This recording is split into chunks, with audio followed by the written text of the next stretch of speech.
Okay, so today's lesson is our last topic in algebra. And after this, we'll be reviewing for the PSSAs and whatnot.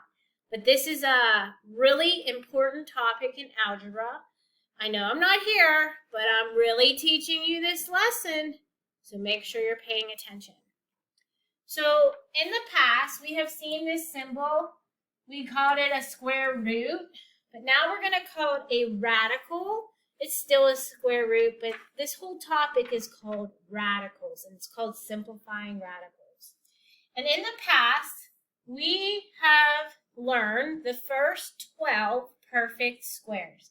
Now, what I want you to do while I'm writing them is write the first 12 perfect squares.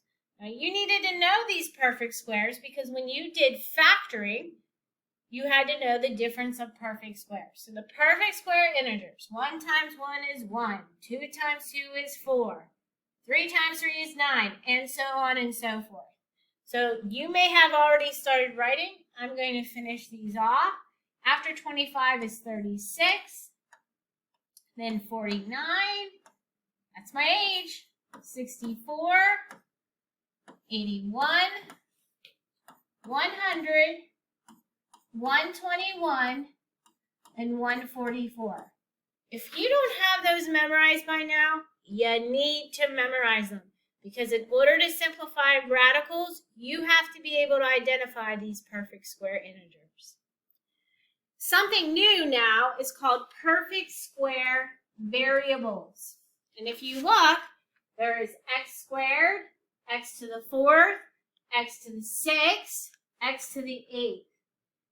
Exponents must be even to be a perfect square variable. Now, why is that so? Let's take x to the 8th. A perfect square is when you multiply the same thing times the same thing. So x to the 8th is really x to the 4th times x to the 4th. Some people might be saying, why is x to the 9th? Because 9's a perfect square. Why is that not a perfect square variable? Because you can't multiply the same number and the same number by adding them to get a 9. So make sure you realize perfect square variables are even. So the square root of 81 is read as the square root of 81. The square root of 81 is 9 because 9 squared is 81. Now, in the past, we had two solutions for this. We had a negative 9, but that's when you were solving. We're not going to solve anymore. We're just going to simplify. The next one says the square root of 36 is 6. Why? Because 6 squared is 36. These last two here, hopefully you know them. 100 is a perfect square. The square root of 100 is 10. And of course, you got to know the square root of 49 because I've talked about it all year. I'm a perfect square. The square root of 49 is 7. And again, we're just going to have 7, not positive and negative. Next is talking about those variables. So it says the square root of a to the 6th is a to the 3rd. Why is it a to the 3rd? Because a to the 3rd squared, you multiply these two when we did powers, is a to the 6th. The square root of m to the 16th. Make sure you're not thinking about 16 being a perfect square. Make sure you think they're just even. So the square root of m to the 16th is m to the 8th.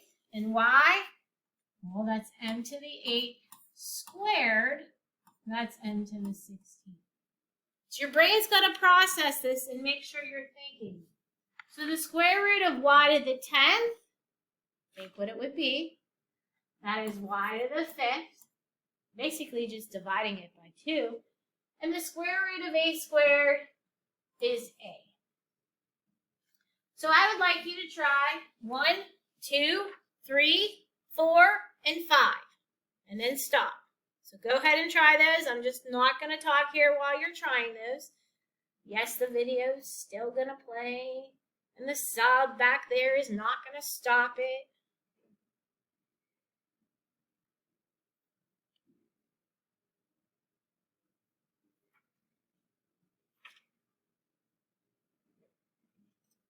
All right, hopefully you've had enough time to go to number 5.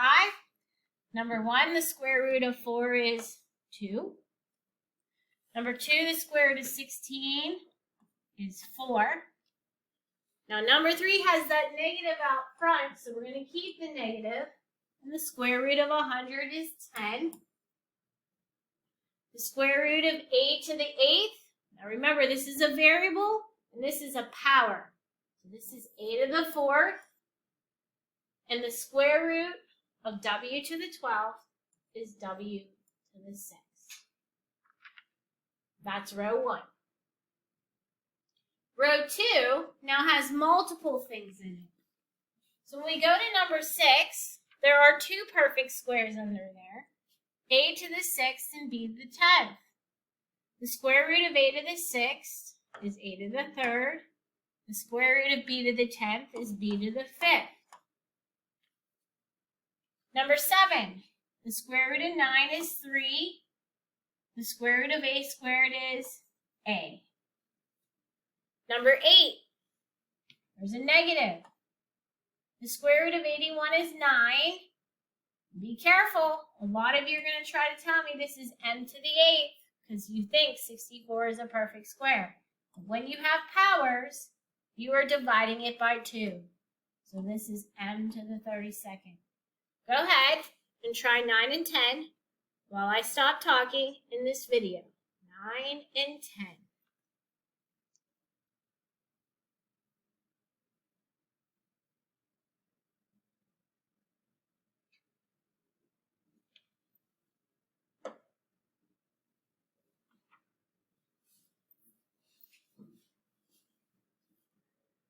So in number 9, those are all perfect squares once again.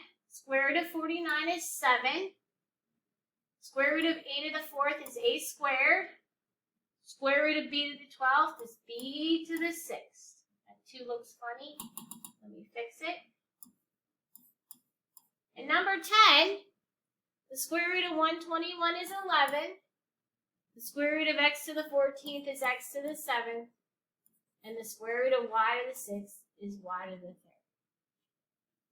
So hopefully you understand these first 10. Those are all perfect squares. Because now it's about to change. Those are all perfect squares. So next, this is called simplifying radicals that are not perfect squares. That is why it's really important that you know what a perfect square is. Those first 12 you need to have memorized. So the directions here say to simplify a radical, find the largest factor. That's a number that multiplies in it. That is a perfect square. So we come to number 1, and it says the square root of 20. So what you want to do, and I'm not here to show you, but I'm going to talk about it, the square root of 20. The biggest perfect square number under 20 is 16. Does 16 multiply by anything to get to 20? No. The next perfect square is 9. Does 9 multiply by anything to get to 20? No. The next perfect square below that is 4. Oh, we got a winner. 4 multiplies by something to get to 20. Once you have that perfect square factor, you're going to rewrite this problem. When you rewrite the square root of 20, you're going to put the square root of your perfect square, which is 4. What do you multiply 4 by to get to 20? 5. Now stay with me. You're multiplying these square roots. You broke down 20 to be 4 times 5. Now I'm going to highlight this 4. The reason I'm highlighting that 4 is because that 4 is a perfect square. And you all should know what the square root of 4 is. We're going to simplify the square root of 4 to 2. The square root of 5 is going to come along for a ride, and this is the final answer. The answer is 2, the square root of 5. Hopefully that makes sense. If it doesn't, let's do number 2. On number 2, I'm going to think, what is the biggest perfect square under 45? If you don't have them memorized, you can look at the top of your paper. 36. Does 36 multiply by anything to get 45? No. So then I go down to 25. Does 25 go into 45? No. Then I go down to 16. Does 16 go into 45? No. Then I go down to 9. By the way, you're not always going to write these down. You are asking yourself mentally what these numbers are, and you can try to multiply to get into the number under your radical. Well, 9 is my magic one. This one works. I'm writing these down because I'm not here to talk to you about it. So now once we have that perfect square factor, we're going to put 2 square roots. We're going to put 9 first because that is the perfect square factor that multiplies by something to get to 45. And 9 times 5 is 45. But this is called simplifying. And I did this because I know that 9 is a perfect square. And the square root of 9 is 3. And the square root of 5 comes down for a ride, and that's the answer. So what I'd like you to do right now is try number 3 and try number 4. 3 and 4. I'm going to pause talking here while you're trying 3 and 4.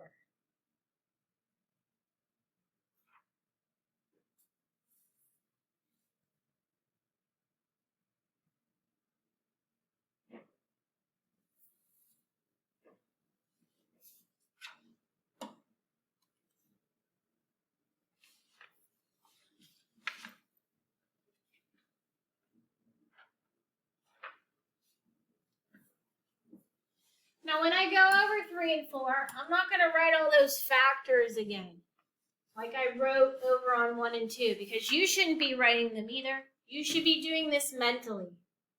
So when we go to the square root of 27, the biggest perfect square under that is 16. 16 does not multiply to go into 27, but the next one down is 9. So I'm going to write 2 square roots. I'm going to put 9. 9 times 3 is 27. And this is called simplifying. So we're going to change this square root of 9 to a 3. And we're going to carry down the square root of 3 for the ride. Hopefully you got that one right. Number 4. The biggest perfect square under 24 is 16 again. It does not go in there. The next one is 9.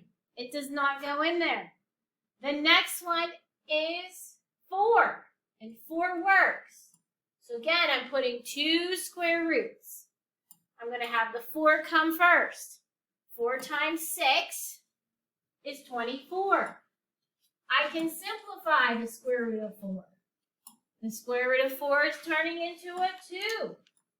And the answer is 2 to the square root of 6. Okay? Those are your first examples of not a perfect square. So when we go to the back, these next 4 are variables that are not perfect squares. And remember, perfect square variables have to be even. So when you break down variables, you always pick the biggest even number under your power. What do I mean? This is 5. The biggest even number under 5 is 4. And 4 plus 1 is 5. So when you do variables, you need the biggest even number under that power. Remember, even powers are perfect squares. The square root of 8 to the 4th is 8 to the 2nd. And you bring down the square root of a for the ride. Number 6, this is not a perfect square because it's odd. I'm going to have to pause the video because I'm running out of time on this one. So go ahead and try 6, 7, and 8 while I make another video.